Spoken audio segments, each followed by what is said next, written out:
Xin chào tất cả các bạn. Xe máy nhà các bạn đang sử dụng sau một thời gian dài sử dụng thì những cái nhựa đen ở trên xe máy này nó bị cái tình trạng đó chính là bị phai màu.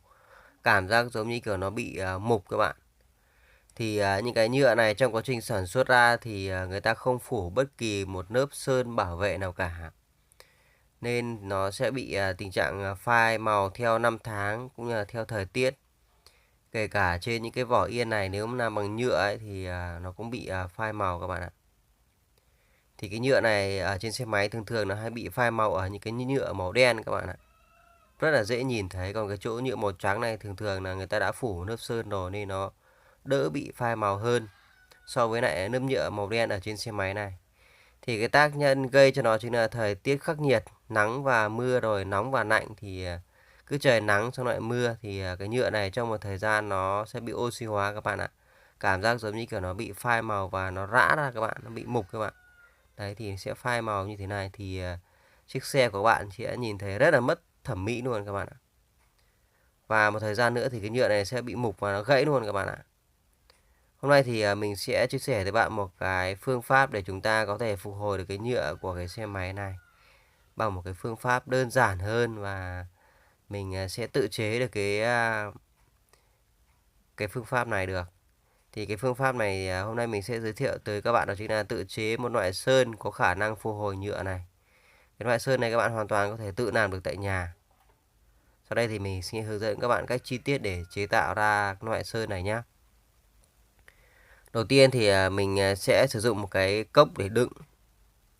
Cái đầu tiên đó chính là nguyên liệu đầu tiên đó chính là mực thải của máy in. Mực thải của máy in này thì mình có đi xin ở một số nơi người ta photocopy. Tức là người ta sẽ sử dụng những cái máy in laser đó các bạn. Thì mực thải nó sẽ được thải ra. Mình sẽ xin cái bột mực đó. Tiếp theo đó chính là một số cái loại mảnh xốp này. Cái mảnh xốp dễ hòa tan này thì các bạn hoàn toàn có thể lấy ở các thùng xốp. Người ta bảo quản hoa quả tránh bị sốc đó các bạn.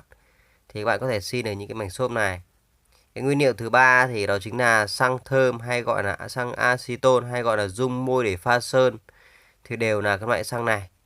Thì xăng này các bạn hoàn toàn có thể tự tìm và mua ở một số nơi người ta bán đồ hóa chất và đồ sơn đó các bạn. Thì hoàn toàn hay có các bạn ạ. Trước tiên thì mình sẽ đổ cái xăng thơm này vào cái cốc này. Đây là cái cốc của mình. Mình sẽ đổ một cái lượng xăng thơm vào đây. Trong quá trình sử dụng xăng thơm thì mình sẽ đeo khẩu trang vào. Tại vì nếu không đeo khẩu trang thì những cái bụi mịn của cái bột máy photo này thì nó sẽ bay vào các bạn và các bạn sẽ hít phải rất là độc hại các bạn ạ. Nhưng các bạn cần phải đeo khẩu trang để tránh cái bụi mịn trong quá trình chúng ta đổ cái mực thải này ra. Rồi bây giờ mình sẽ tiến hành mình đổ cái xăng thơm này vào cái cốc này nha các bạn. Cái xăng thơm mình bảo quản trong cái chai thì mình cũng bịt nắp rất là kín các bạn ạ. Để tránh tình trạng nó bay hơi mà các bạn. Thì bây giờ mình sẽ đổ vào đây nhé. Đổ vào đây thì các bạn dùng bao nhiêu thì các bạn sẽ đổ bấy nhiêu. Chứ không đổ quá nhiều sẽ bị gây lãng phí các bạn ạ. Khi dùng không hết các bạn. Thì mình sẽ đổ một lượng xăng vừa đủ như thế này vào đây. Sau đó mình sẽ bẻ những cái miếng xốp này và mình sẽ cho nó hòa tan những cái miếng xốp trước. Xốp này thì mình chỉ cần hòa tan một ít thôi các bạn, không cần quá nhiều, chỉ cần một vài miếng thôi.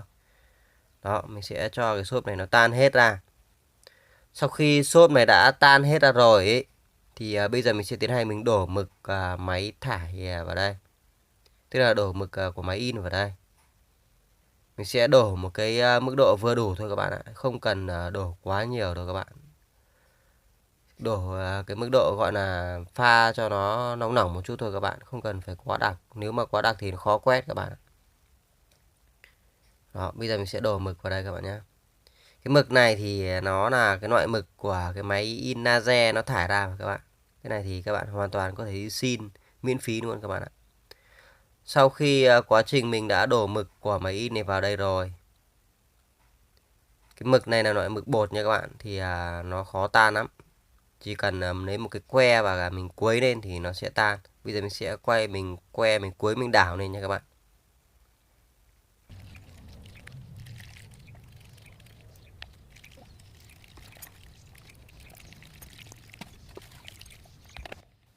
Sau một thời gian mình đảo thì nó đã hòa tan cái mực này lẫn lộn với lại cái xăng này rồi. Bây giờ thì mình đã có thể biến nó thành một loại sơn rồi các bạn ạ. Bây giờ mình chỉ việc công việc mình sẽ quét cái sơn này lên cái nhựa bị mục này. Mình sẽ sử dụng một cái miếng mút bằng xốp và mình sẽ quét lên đây nhá. Mình sẽ quét một nửa để cho các bạn xem. Và để các bạn thấy mình so sánh cái chỗ mặt đã quét và mặt chưa quét thì nó sẽ khác biệt nhau như thế nào. Các bạn hoàn toàn có thể sử dụng cây cọ chổi để quét, nhưng mà mình ở đây mình sử dụng cái miếng mút bằng xốp để mình quét lên để cho các bạn thấy nhá. Các bạn có thể quét tầm 1 cho tới 2 lớp. Cái này thì nó nhanh khô lắm các bạn ạ. Chỉ cần là việc để tầm mấy phút thôi là nó đã khô rồi. Tại vì cái xăng này nó bay hơi rất là nhanh. Nó để lại cái vết còn lại dính ở trên này. Nó sẽ khô. Tại vì hiện tại mình đang thời tiết mùa hè mà các bạn. Thì thời tiết đang rất là nóng thì rất là nhanh khô các bạn ạ. Mình sẽ quét một nửa bên này nhé để cho các bạn xem cái sự khác biệt nó sẽ như thế nào nhé. Lát nữa thì mình sẽ để nó khô và mình sẽ quét thêm lớp nữa. Bây giờ mình sẽ chờ đợi cho nó khô nhé.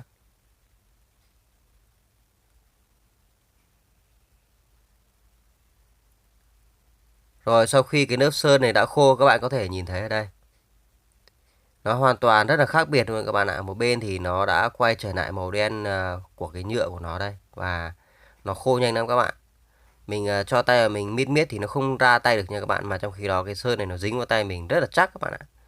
Rất là khó rửa được cái sơn này. Nên mình sẽ rửa bằng xăng thôi. Đấy thì các bạn có thể quan sát thấy ở đây nó sẽ có sự khác biệt giữa hai mặt. Mặt chưa quét và mặt đã quét nhá. Đấy. Cảm giác giống như kiểu cái nhựa này đã phục hồi rồi các bạn ạ.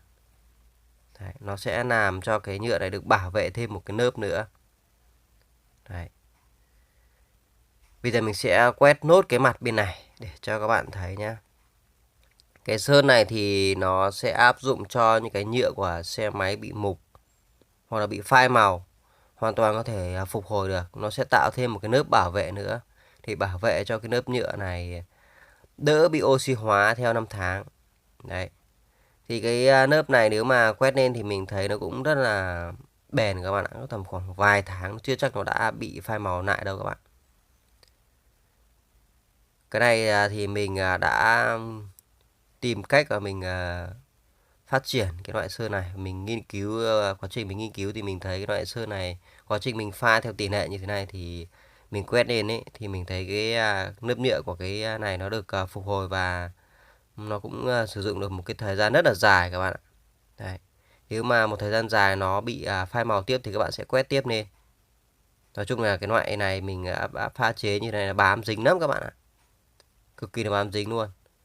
Thì không chỉ nhựa màu đen của xe máy mà hoàn toàn các bạn có thể quét thêm lên những cái loại nhựa khác ở trong đồ trong gia đình nhé.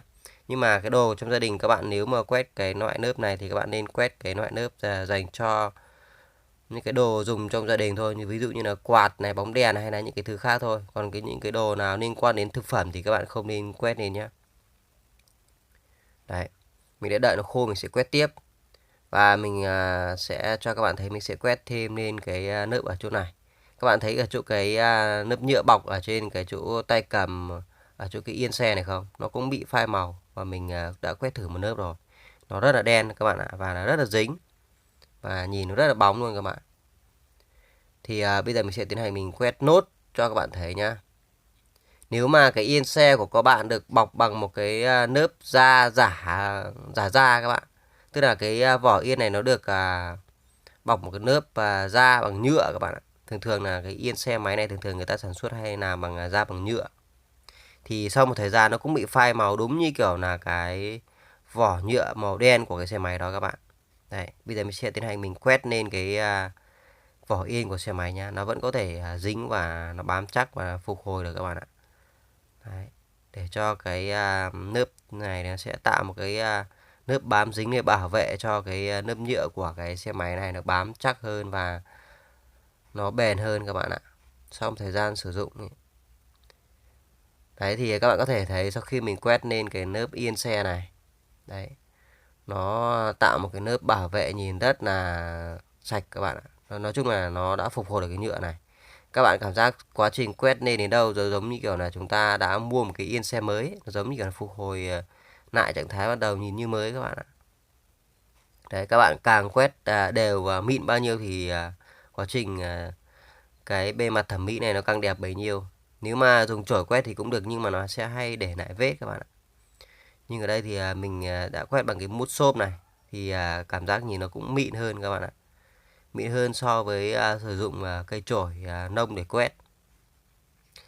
Cái lớp sơn tự chế này thì các bạn hoàn toàn có thể cho vào súng các bạn phun. Phun bằng súng phun sơn cũng được. Chứ không nhất thiết cần phải quét bằng cái mút xốp này. Ở đây thì mình muốn tạo một cái phương hướng là hướng dẫn các bạn tìm cái nguyên liệu và sử dụng nó dễ hơn. Chứ nếu mà mình bảo các bạn lấy súng phun thì đôi khi nhà các bạn có nhà có súng phun sơn thì phun được, nhưng mà có nhà thì không có súng phun sơn thì không phun được các bạn ạ. Nhưng mà sẽ sử dụng cách gì để quét lên nó thì mình sẽ tạo cho các bạn cái phương pháp nó đơn giản hơn là sử dụng cái miếng mút xốp này để quét lên. Thì cái miếng mút xốp này nguyên liệu của nó tìm rất là dễ các bạn ạ. Hoàn toàn là các bạn có thể tìm được ở mọi nơi ở trong cái môi trường khi các bạn đang sinh sống, và các bạn tìm nó dễ hơn là so với là các bạn sử dụng súng phun. Đấy, quá trình mình quét những cái yên này thì mình sẽ quét tầm khoảng 1 cho tới 2 lớp thôi các bạn. Trong quá trình sau khi nó khô xong ấy thì nó bám rất là chắc các bạn ạ. Mình đã lấy tay và mình lấy một cái mảnh vải mình lau thử thì nó cũng khó bay màu được lắm. Bám rất là chắc và dính luôn các bạn. Thì nó sẽ giúp cho cái bề mặt của cái vỏ nhựa của xe máy nha các bạn, nhìn cảm giác nó giống như kiểu là được thay một cái lớp vỏ nhựa mới ấy. Thì nhìn cái bề mặt thẩm mỹ thì nó sẽ tốt hơn và nhìn nó đẹp hơn các bạn ạ. Trong quá trình chúng ta phục hồi cái vỏ nhựa của xe máy này, nếu mà chúng ta bỏ tiền ra chi phí ra để mua một cái vỏ nhựa của xe máy mới ấy, thì chi phí khá là đắt đỏ, mà trong khi đó là chúng ta cũng không thể nào mà có thể tự thay được tại nhà trong quá trình chúng ta mua cái vỏ nhựa đó, mà chúng ta sẽ phải mang ra thợ thay. Thì mang ra thợ thay thì người ta sẽ lấy công và sẽ lấy chi phí, thì giá cả của nó sẽ cao hơn và các bạn sẽ mất thêm nhiều chi phí để trang trí lại cho cái xe máy nhà các bạn nó đẹp hơn. Trong khi đó các bạn hoàn toàn có thể tự chế được một cái lớp sơn bảo vệ, hoặc là gọi là cái lớp sơn phục hồi cái nhựa của xe máy này, nó rất là dễ dàng hơn và dễ làm hơn. Đây này, các bạn có thấy cái lớp sơn ở cái bộ phận chỗ cái vỏ này nó cũng bị phai màu rồi các bạn ạ. Mình sẽ quét đến đây nha các bạn. Thì cái lớp sơn này các bạn tìm nguyên liệu dễ và các bạn dễ làm phục hồi tại nhà. Thì các bạn hoàn toàn có thể phục hồi được và các bạn có một cái lớp vỏ nhựa nhìn cảm giác giống như là mới luôn các bạn. Cách làm ngày hôm nay mình hướng dẫn cho các bạn, mình hy vọng nó sẽ một phần nào đó mang hữu ích cho các bạn trong cuộc sống khi các bạn đang gặp khó khăn. Và mình cũng muốn chia sẻ tới bạn một số cách làm hay để các bạn có thể tiết kiệm được chi phí trong sinh hoạt đời sống, cũng như là trong chi phí sinh hoạt khi các bạn sửa chữa xe hoặc là các bạn thay thế những cái đồ dùng trong gia đình. Thì các bạn có thể tự làm được tại nhà và nó sẽ giúp các bạn tiết kiệm chi phí và giúp cho công việc của các bạn cũng như là cái kinh tế của các bạn sẽ mạnh mẽ lên, tức là sẽ khá giả hơn trong quá trình các bạn tự chế những cái đồ như thế này. Nó sẽ hữu ích cho các bạn rất là nhiều. Rồi cái video của mình đến đây là kết thúc. Các bạn thấy video của mình hay thì hãy like và chia sẻ cho bạn bè, và đừng quên nhấn nút subscribe để đăng ký kênh ủng hộ mình nhé. Xin chào và hẹn gặp lại các bạn ở những video sắp tới. Bye bye.